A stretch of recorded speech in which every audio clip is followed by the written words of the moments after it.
Okay, ladies and gentlemen, it is 6 o'clock. We are going to go ahead and get started. Welcome to Let's Talk Tuesday. This is a free coaching and training call brought to you by the ATSJR company staff. Before I introduce Grace, I do have an announcement. We do have ATS week coming up July 16th through the 23rd. All free content, brand new information that you have never seen before, featuring our entire staff. We will be blowing up your Facebook pages all day, every day, all night. No, you wake up at 5 a.m., we there. You get off of work at 8, we there. We are working tirelessly to pump out content for you, to help you grow, to help you plant better, to help you and your businesses become more profitable, because that's what we do here. And we are excited to bring ATS Week. This is my favorite week of all time. And I'm so proud of everyone on our staff for working so hard to pump out so much information. Make sure you are following everyone on Facebook, because this ATS week will not be one you want to miss.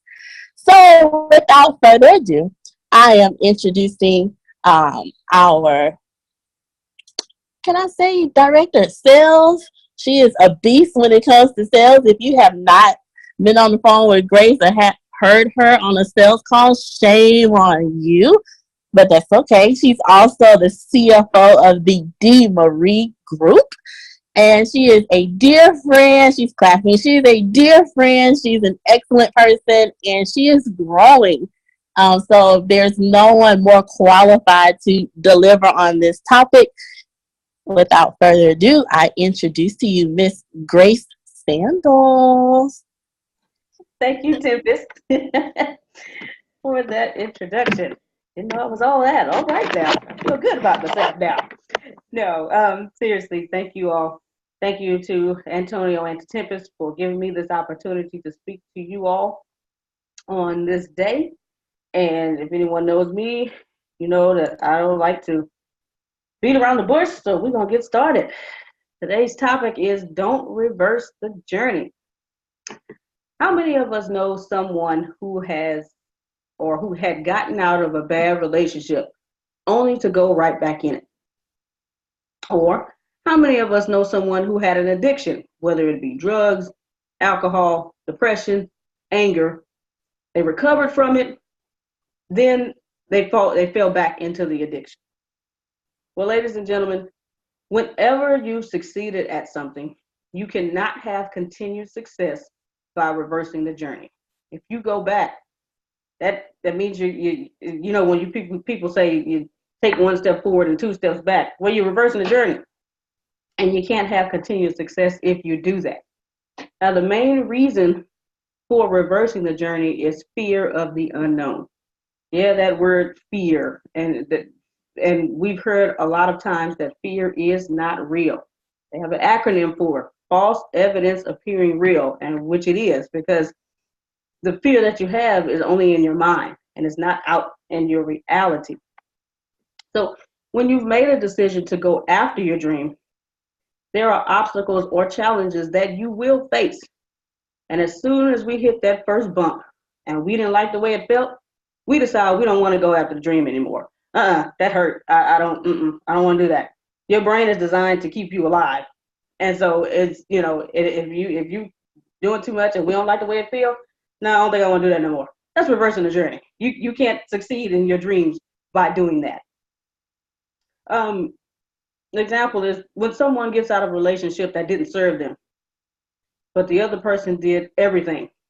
Let's say I was in a relationship with somebody and I got out of it because I felt like the relationship was not worthy of me. But he paid all the bills. He ran everything in the house and he knew what to do. A lot of times that happens.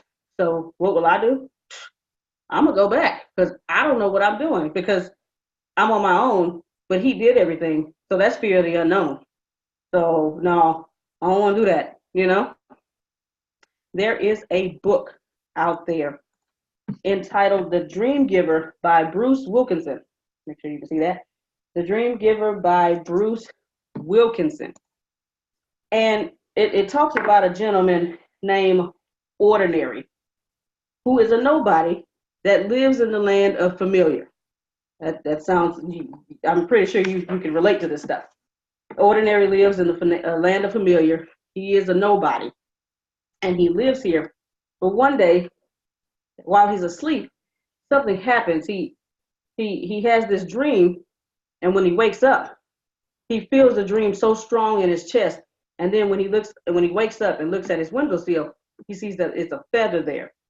And then so he the dream is so big inside of him that he can't contain it, and he gets so excited that he decided that he can be a somebody and go after his dream. And so, like anybody, he goes and tells his best friend, and he tells him, you know what, I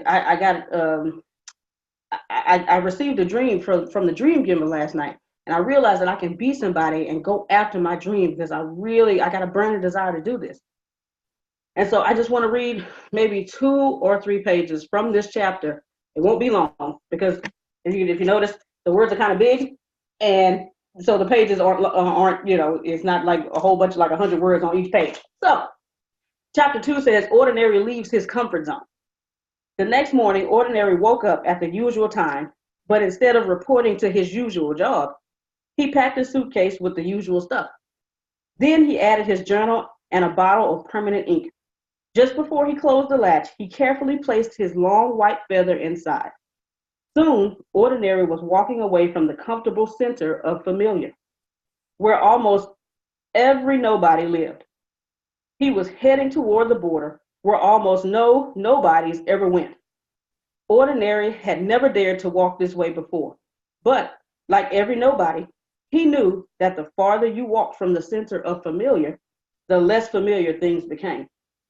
He also knew that most nobodies who tried to leave the comfort zone of familiar became so uncomfortable, they turned around and went home. Some were so glad to be back that they sat in their recliner for days, waiting for nothing to happen and sighing with relief. But Ordinary told himself he was different from most nobodies. He would pursue his dream no matter what. Brimming with anticipation, Ordinary whistled his new tune while he walked, and he dreamed about the great things he would accomplish. Life had never seemed so promising. Ordinary hadn't gone far. However, when he no longer felt like whistling, he couldn't say why, but he just wasn't in the mood anymore. Then as he walked farther, he began to feel edgy. The scenery looked different. The leaves on the trees looked leafy in a different way. Now, when Ordinary thought about his dream, it looked different too. For the first time, he saw how pursuing it could cause him a lot of discomfort.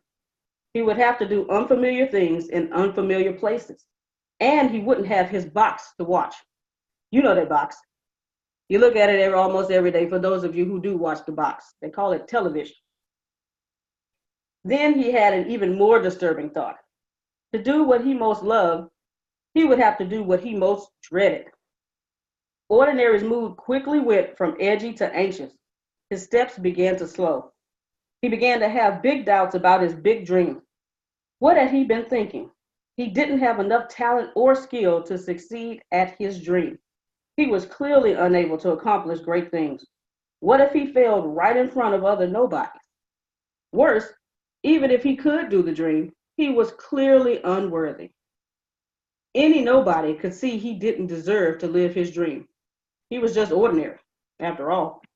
Maybe the dream giver had meant to give the dream to some other nobody more noble than him. By now, each step was harder to take than the last. His anxiety grew into fear.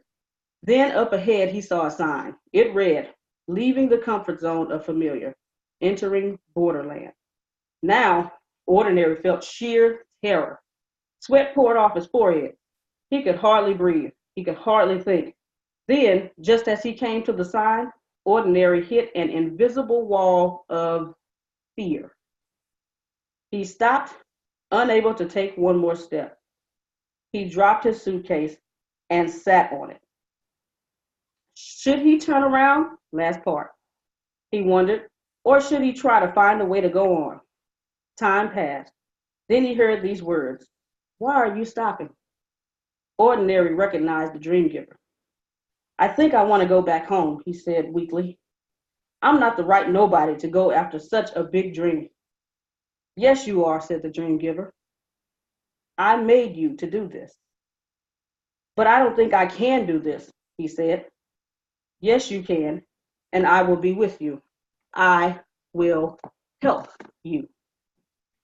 Doesn't that sound familiar? You got this big dream inside of you. And then all of a sudden, when things don't start looking familiar anymore, we get a little anxious. And then when things really start looking unfamiliar, we start getting a whole lot of scared. And then all of a sudden, because of the fear that sets in, that imaginary wall of fear that sets in that you see, you stop and you start to ask what if questions. I want to start a business. What if I don't make it? What if I fall flat on my face? I just retired and I have nothing back to fall back on. What if I go broke going after my dream? What if this relationship doesn't work out? The last one that I was in didn't. What if, what if, what if? And then on top of your what if questions, because fear and doubt are already creeping into your head by yourself, your friends and family may try to talk you out of going after your dream. Don't allow anyone to talk you out of pursuing your dream just because they were too afraid to pursue their own. Remember, you are not them. I'll say it again. Do not allow people or anyone to talk you out of pursuing your dream just because they were too afraid to pursue theirs. You are not them. Also in the book, The Dream Giver, of course, his best friend was like, "Man, you can't go after that. That's a pretty big dream. I don't think you can do it." Of course, his friend, felt like he shouldn't do it because, you're comfortable. But then he told one day he went to his parents' house and his mom went to the store, but his dad was there and the box wasn't working. So they were sitting there in silence. And so Ordinary Dream was taking over him so much that he decided to tell his dad. And he was saying, "I don't know if I should pursue it. I have something inside of me that I really want to do. And I don't know if I should go after it or not." And Dad said, "When you woke up from your dream, did you happen to see a feather on your windowsill?" He said, "How'd you know that?" He said, "Because that same thing happened to me. But because I didn't pursue my dream, the white feather turned into dust." And his father told Ordinary, "Don't be like me. You've always had that dream inside of you ever since you were little. Don't you remember you used to be out back building it with sticks and mud? Go after your dream." So his dad was telling him not to be like him and to actually go for his dream. There's another book that I've read. You may have read it too, and it talks about this story about Moses and the Israelites. And the Israelites had been held in captivity for a number of years, hundreds of years. And they would cry out to their deity saying, "Please come and save us. We do not like where we are. Can you please come and save us?" And finally, their deity heard them. Well, he'd been hearing them all along, but he finally sent someone named Moses. And Moses went and with the instructions of this deity, you call him the universe or God or the Lord or whatever your choice is. And finally, the people who held them in captivity, the Pharaoh said, "Hey, you know what? Grab your stuff, get out of here, go." So, it was happy times. We grabbing things and we getting up out of here. As soon as they left, because they didn't know where they were going, but the universe or God was guiding them. But because they didn't know and they're going into a land of unfamiliar, they began to complain. Moses held it together and kept showing them time after time again who the dream giver was and who the one that was taking care of them and would lead them to the promised land was. But every time something bad went wrong, something went wrong that they weren't used to, they would tell Moses, you know what? You brought us out here to die. We need to go back because at least there we had food to eat. At least there we had a place to lay our heads. Because they didn't know where their next meal was coming from, didn't know where they were going, didn't know where they're going to sleep, and they were afraid, they were willing to go back to the place that oppressed them.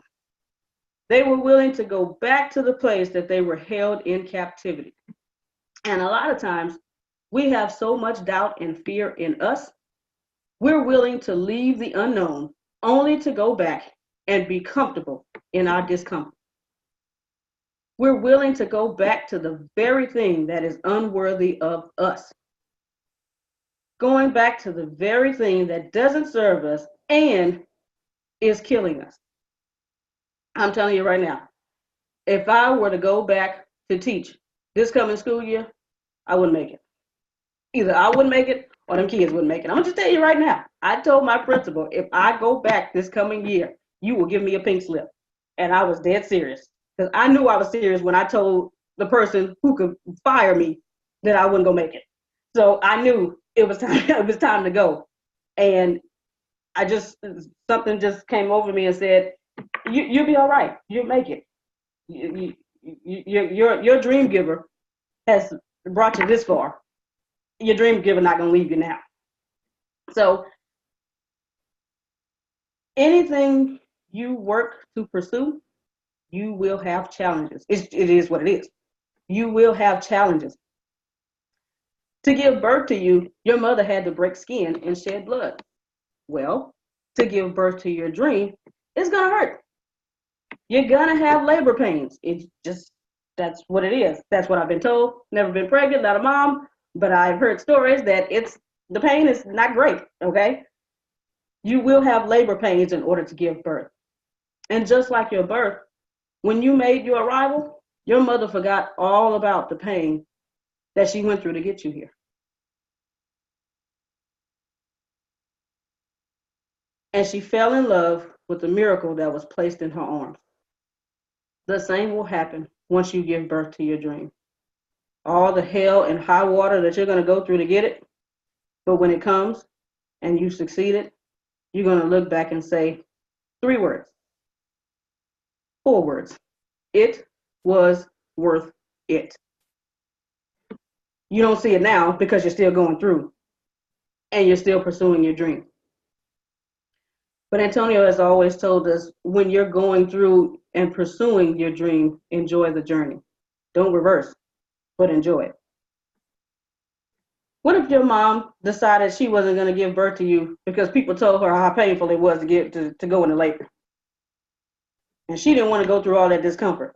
Man, I'm not trying to, no, this baby gonna stay in here. You wouldn't be here. You'd eventually die. The same will happen to your dream if you reverse the journey. You hit a bump in the road and you stop 3 feet from goal. You listen to others say, oh no, I tried that. That's not gonna work. And you listen to them and you stop, your dream will die. And because the universe likes speed, if you don't pursue your dream, the universe will give your dream to somebody else who is willing to go forward, keep running, keep moving, and they will succeed with your dream. And instead of saying, if you saying, I'm glad I did, you're going to be saying, I wish I had. Whatever your dream is, whether it's to start a business, write a book, be a successful spouse, be a successful parent, whatever your dream is, there will be obstacles. But you must stay on your path to success. If you reverse the journey, okay, listen, again, I don't have children. However, if you reverse the journey, you're teaching your kids that it's okay to go back and be a nobody in the land of familiar. If you go back and reverse the journey, you're also teaching them that when things get hard, to go ahead and give up. Kids don't do what you say, they do what you do. And for those of us who don't have kids, and you're saying, well, I don't have kids, I don't have that problem. Yes, you do. Because I guarantee you, there is somebody who is watching you to see what you do. Because they look up to you. They may not have told you, but they're looking up to you to see what you do with your dream. And you're teaching them the same thing if you reverse the journey. Antonio, if you hear him speak, you will always hear him say he is willing to die for his dream. You must be too. You must be willing to die for your dreams. If you are not willing to die for what you say is your dream, it's merely a wish. Stop fronting. If you're not willing to go through, to go to, you're just wishing, you're just talking. If you reverse the journey, that means the tongue in your mouth doesn't match the tongue in your shoe because fear and doubt crept in and you decided, nah, I'm not gonna take this journey. I'm not gonna take this walk. Examples, you said you was going back to school, but you don't know how you're gonna juggle school and a full-time job. That's what is what if come in. What if I can't pay for school? What if I don't have time for my classes? I got these kids over here, I got this job, I got this, I got a spouse and this and that. You said you were gonna quit your job and start a business, but your job is all you know. All I know is teaching. That's all I knew for 11 years. However, I know that anything that I needed to know, I can learn if I'm willing to go and die for the dream that I said I wanted. What you need to succeed in life is already in you. So be willing to die for what you want. If you reverse the journey, you will go back and you will die in it. My name is Grace Yvonne Williams Sandals. I thank you for this time, and please do not reverse the journey.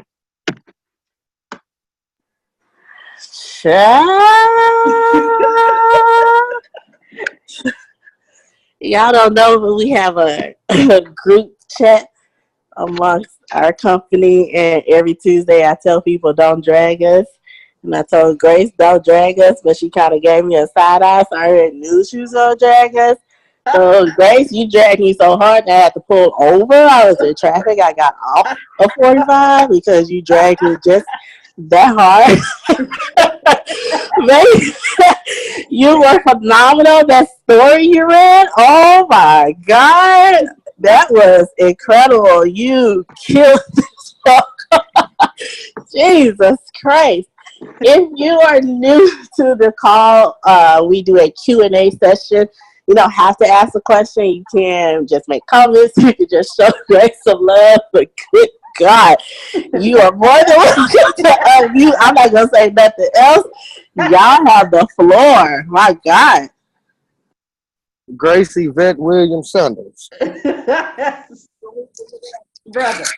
Man. This, hands down, this is the best Let's Talk Tuesday ever. Like, hands down, this is the best Let's Talk Tuesday ever. Man, you killed this call. That story. Look, I need the link, the audio book. I need the regular version. I need the PDF file. Man, wow.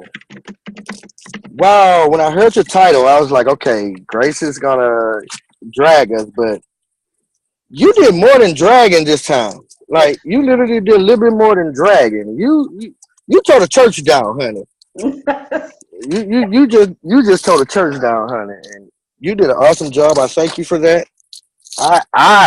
Oh man, wow, you checked me. Like, I'm gonna say this one last time, and I'm gonna leave it alone. I'm sick of you checking me. Okay, Yes, okay. Sir. You Yes, gonna stop checking me. I'm gonna start putting some proof in the pudding. You're gonna stop checking me. Yes, sir. But thank you, man. I really appreciate that, man. You did awesome. This was awesome call, and I'm sure everybody who's on this call gonna have something to say because everybody can relate to that story you read because we all have been Mr. Ordinary and living in the city of suburbia. Thank you so much. Thank you, brother. Thank you so much. Anyone else? Hey, hi Grace. Hey, Law. Hey everybody, how's everyone doing? Wonderful. Awesome. Thank you for this. This is actually my first time being on this. I knew God got me off work just a little bit early today so I can make this call. Phenomenal. My one takeaway was be a nobody in the land of familiar. I just thought that was a really powerful quote. I'm actually gonna put that on my vision wall, as I call it. My question is, why do you think people are so comfortable in being in the land of familiar as opposed to stepping out of their comfort zone? And how did you come across that book? My two questions. All right. First answer to your question, people will get comfortable with being in the land of familiar just because of what you said. They're comfortable. You know, I know what to do here. Right. I know how to handle this, even if it is discomfort. I know how to handle being in discomfort because I've been in it so long. Wow. And then this book, I've been in network marketing I started network marketing in 2003. And one of my mentors suggested this book, and I've been having it that long. So when I decided to speak on this topic that Dr. Shannon R. Clark gave me so graciously, thank you. This book came to mind. So awesome. Kind of felt like I was watching one of my lives. You was just hitting a lot of the points. yes. And I was like, yeah, baby. Yeah. That's right. Releasing complacency is, yes, that's it. Definitely up there. Thank you. Appreciate it. Thank you. Anyone else? Hey, Grace. Hey, friend.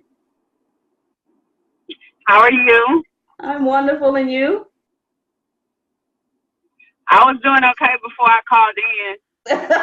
Okay. No, I'm just playing. I'm just joking. You did a really great job. I enjoyed listening. I think what hit me the most was as I was listening to you, I was like, what is it? What is it that makes us just want to stay comfortable, make us want to stay in the land of familiar and be a nobody there?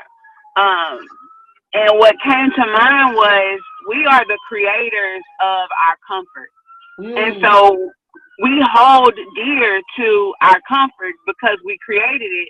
And it's easier to, I think, look back on the path you created than the one that you fear charting.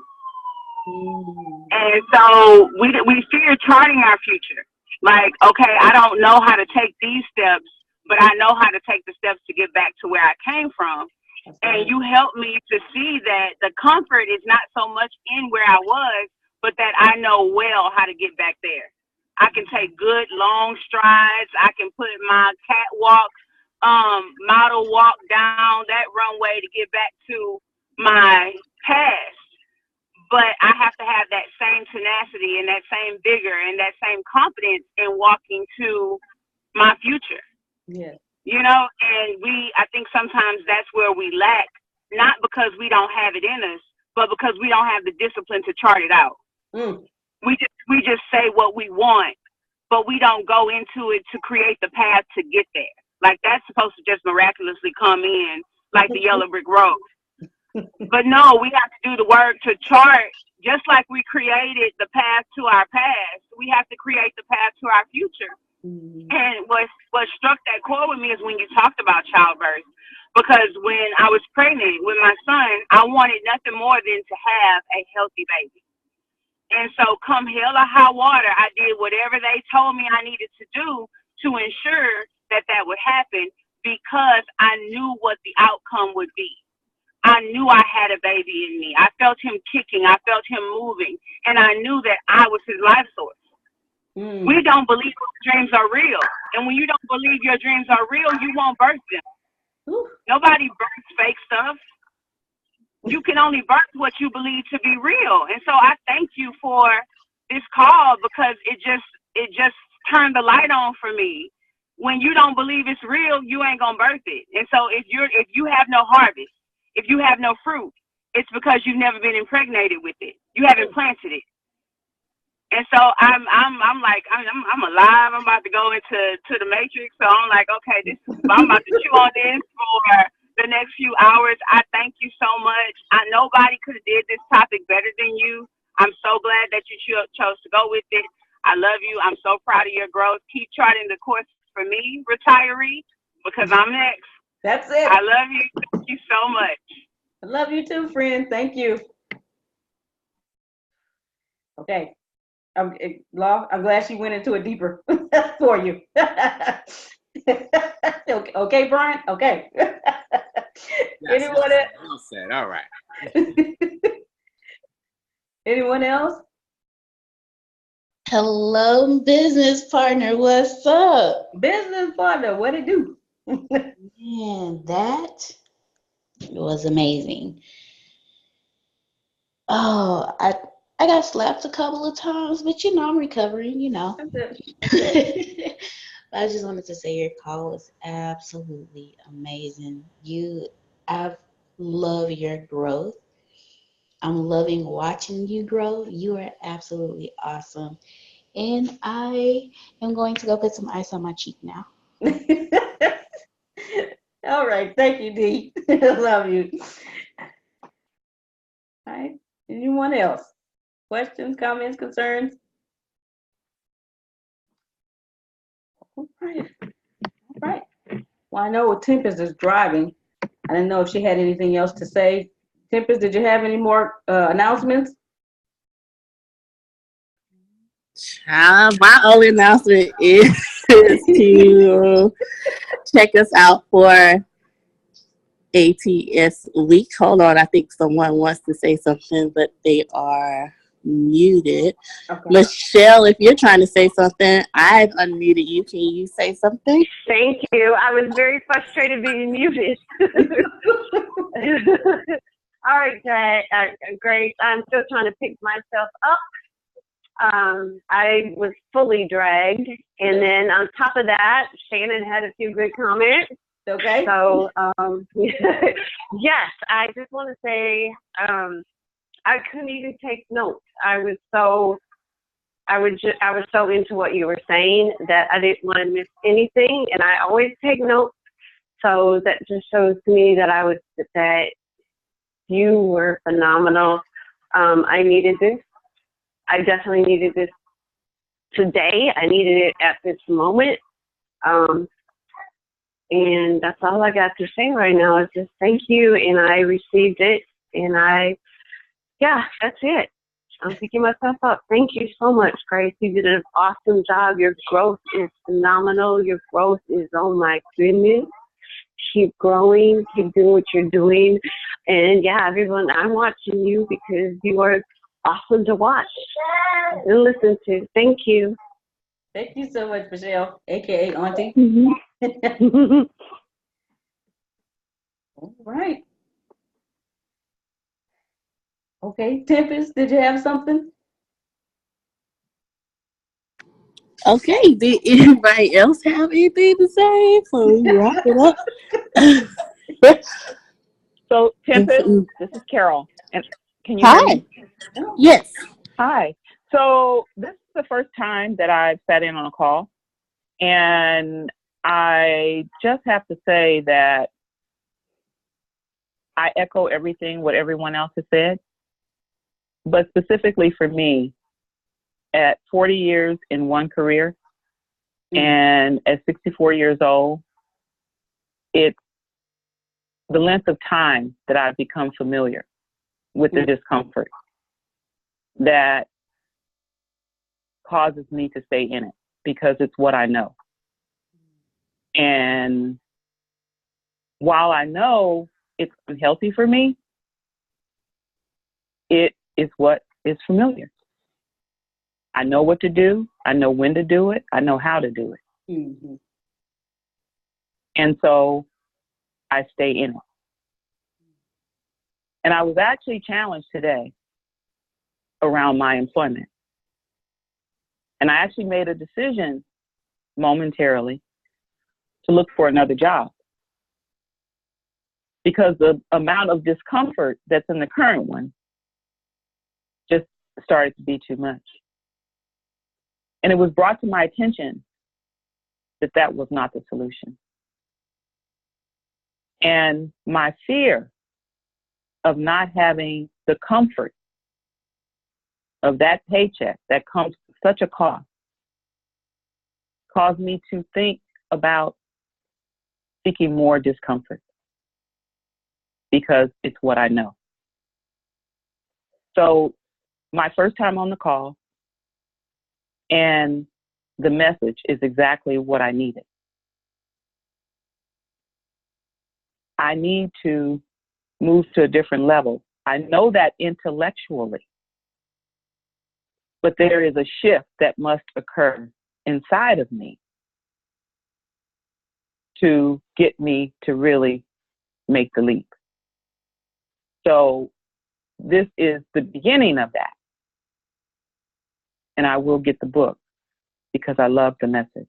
And you brought the message so beautifully, so clear, so comprehensively that there was no stone left unturned. So I thank you for that, Grace. Thank you so much, Ms. Carol. Thank you for your transparency. Okay, we needed to hear that. Because one time or another, we've all been through what it is that you're experiencing now.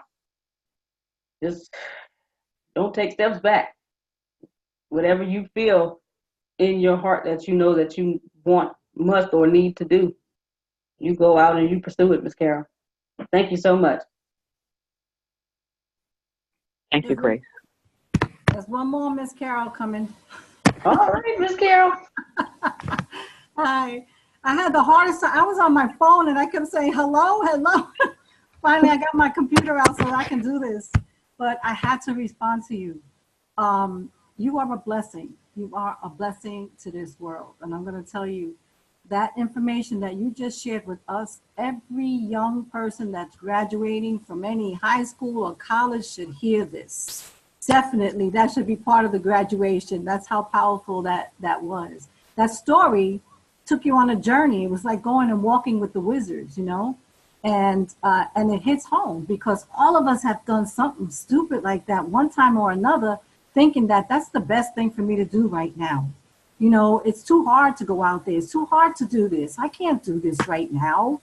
You know, it's always right now, right? The right now goes on for next year and another year and another year. And people don't see it. But I'm just saying this because it was powerful for me because it hit home. And I love the story. But if you could take it to another level and share that with the young people of this world, I think that will be even a bigger blessing. And I thank you so much for sharing it with me today. Thank you, Grace. Thank you, Ms. Carol. And Jesus, if Antonio T. Smith just heard what you said, I don't know. But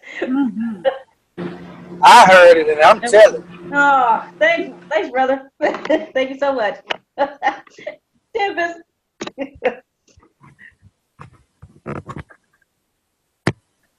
All right. Okay, Tempest must be driving. All right. Well, if nothing else, thank you all again for joining us on this week's Let's Talk Tuesday. I appreciate it. Okay, I meant to say I heard my phone died, so I'm next to Deanna. Great. And I'm on her phone. Oh, Lord. Thank you very much, Miss Carol. And good to finally see my friend, the other Carol, the first Carol I met, and my main man, Law, in the house. Go ahead, Grace. All right. Well, again, thank you all for joining us on Let's Talk Tuesdays. Join us next week where the incomparable Tempest S. Smith will be our trainer for the hour. Yes. Woo. Again, thank you. Just don't go back. Don't go back to the land of familiar, being a nobody. Listen to the dream giver, because the dream giver is actually inside of you and you have everything that you need in order to pursue your dream. Thanks for coming out. God bless and good night. Blessings to you. bye. Goodbye.